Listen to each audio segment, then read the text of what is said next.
अनपढ़, कम पढ़े लिखे आम आदमी जैसे लोग किस तरह रामपुर में अवैध नर्सिंग होम चला रहे हैं, अस्पताल चला रहे हैं, डिस्पेंसरीज चला रहे हैं, अल्ट्रासाउंड सेंटर चला रहे हैं, खुद एबॉर्शन कर रहे हैं, खुद ऑपरेशन कर रहे हैं, खुद एनेस्थेसिया का इंजेक्शन दे रहे हैं, लोगों की ज़िंदगी से खेल रहे हैं। पूरी इस क्लिप को आप देखेंगे तो आपको पता चलेगा कि रामपुर में क्या खेल चल रहा है।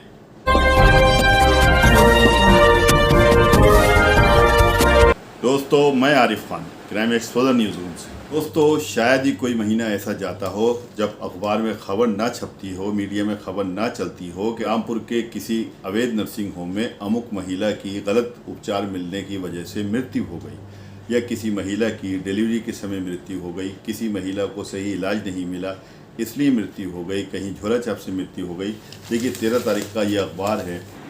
ये देख सकते हैं कि इस अखबार में ये साफ साफ ऊपर लिखा हुआ है कि मिला खानम के अस्पताल में झोला छाप के इलाज से प्रसूता की मौत पर परिजनों का हंगामा। यानी इस प्रकार की खबरें आए दिन अखबारों में छपती रहती। ऐसा क्यों होता है उसके बारे में मैं आपको बताता हूं कि रामपुर जनपद में सैकड़ों नहीं बल्कि हज़ारों अवैध नर्सिंग होम, झोला छाप डॉक्टर्स, अल्ट्रासाउंड सेंटर्स, लेबोरेटरीज सब कुछ चल रहा है। और यहाँ का जो स्वास्थ्य प्रशासन है वो उस पर कंट्रोल करना चाहता है लेकिन कंट्रोल नहीं कर पा रहा है। उसका कारण शायद ये है कि स्टाफ की कमी है, समय की कमी है, या और क्या कारण है उसके बाद में भी हम आपको बातचीत करेंगे, बताएंगे बाद में।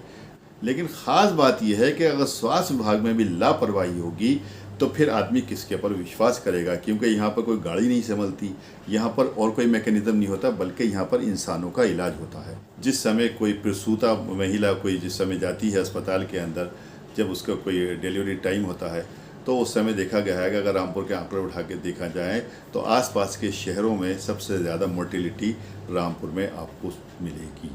लेकिन छुपा लिए जाते हैं आंकड़े, दिखाए नहीं जाते, ना तो सरकारी फिगर है ना ही उन लोगों के पास में है।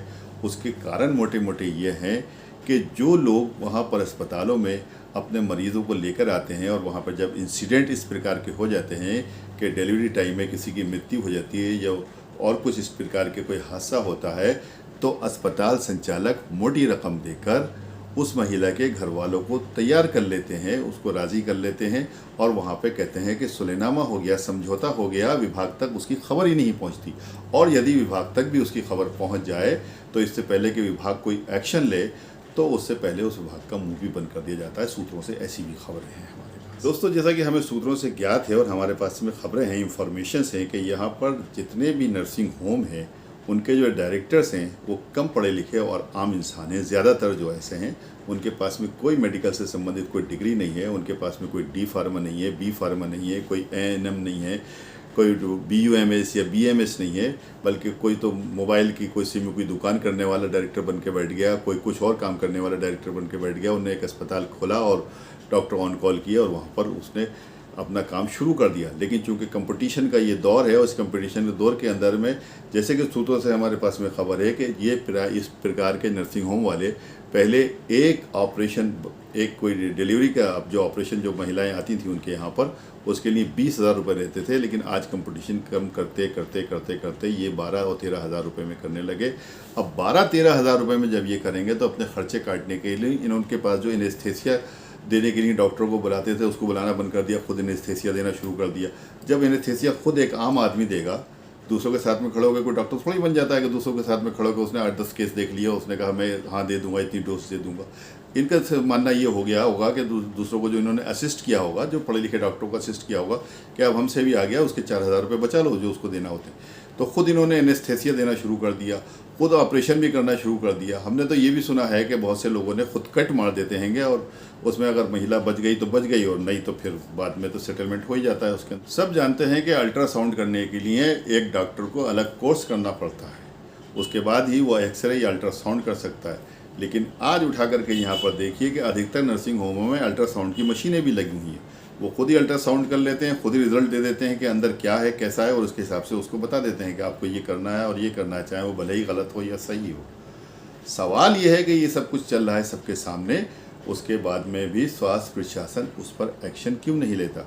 इसके अलावा बिना रजिस्ट्रेशन के लेबोरेटरीज चल रही हैं। कंपटीशन का ये आलम है कि 1,000 रुपये में फुल बॉडी चेकअप कर देते हैं, आपका तमाम रिपीट प्रोफाइल और लीवर की जांच और किडनी की जांच और क्या क्या सब कुछ 1000 रुपये में करके आपको ला के दे देते हैं। क्या कुछ सोच सकता है कि 1000 रुपये में किसी का फुल बॉडी चेकअप हो जाएगा? लेकिन आजकल ये सब कुछ चल रहा है यहाँ पर कि इस कंपटीशन के दौर में कि 1000 रुपये दीजिए और फुल बॉडी चेकअप अपना करा लीजिए। करना क्या होता है, कोई आप तो कोई कुछ तो देख तो रहे नहीं है कि वहाँ पे हो क्या रहा है। उसने कंप्यूटर पे सिर्फ उसको 4 पेज निकालना है कि उसके अंदर में ये लिपिड प्रोफाइल है और ये है और ये है, अपने हाथ से उसने निकाला आपको दे दिया। कोई ऑथेंटिकेशन उसका है या नहीं है, इसका किसी के पास में ना तो कोई सबूत है और ना ही किसी के पास में जांच करने की वो काबिलियत है, क्योंकि एक आम आदमी टेक्निकल बात तो नहीं जान सकता है कि उसका लिपिड प्रोफाइल कितना होना चाहिए या कितना है, या और दूसरी बातें कितनी है कितनी नहीं है।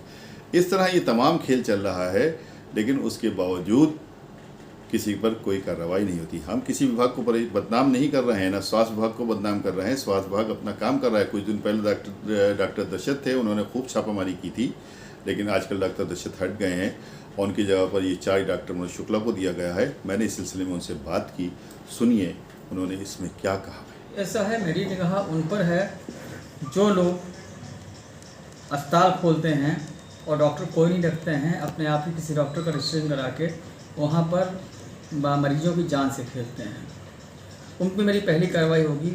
जो झोला छाप नहीं मिलते कहीं पर, हमें कहते हैं अप्रशिक्षित अप्रशिक्षित, वो लोग वो हैं जो गांव में किसी गोली बुखार आया गोली दे दी, उल्टी आई गोली दे दी, वो हमारे लिए बाद में हैं। पहले हमारे लिए वो हैं जो नर्सिंग होम सेटअप बना के बैठे हुए हैं और वहाँ पर कोई भी व्यक्ति, सीखा हुआ व्यक्ति जो कंपाउंडरी कहीं कर चुका है, इस टाइप के लोग काम कर रहे हैं और मरीजों की जान से खिलवाड़ कर रहे हैं, वो हमारी पहली निगाह पर हैं और उनकी सूचना मिलते ही मेरे द्वारा कार्रवाई सुनिश्चित की जाएगी। इन लोगों को कंट्रोल करने के लिए विभाग को इसमें बहुत तेज़ी लाना पड़ेगी, बहुत स्मार्टनेस से काम करना पड़ेगा। वैसे हमारे रामपुर सीएमओ जो एसपी सिंह है बहुत स्मार्ट हैं, अपने काम में बहुत महारत रखते हैं। उनसे ये उम्मीद की जा सकती है कि शीघ्र ही इस प्रकार के अवैध nursing home, hospital, ultrasound centre, lab ये सब बंद होंगे। दोस्तों, जानकारी से भरी, आम आदमियों की समस्याओं से जुड़ी मैं इसी प्रकार की खबरें आपके सामने लेकर आता हूं। पसंद आई हो तो लाइक कीजिए, शेयर कीजिए, खबर को फॉरवर्ड कीजिए, चैनल को सब्सक्राइब कीजिए। नेक्स्ट वीडियो में जल्द मुलाकात होगी, तब तक के लिए जय हिंद।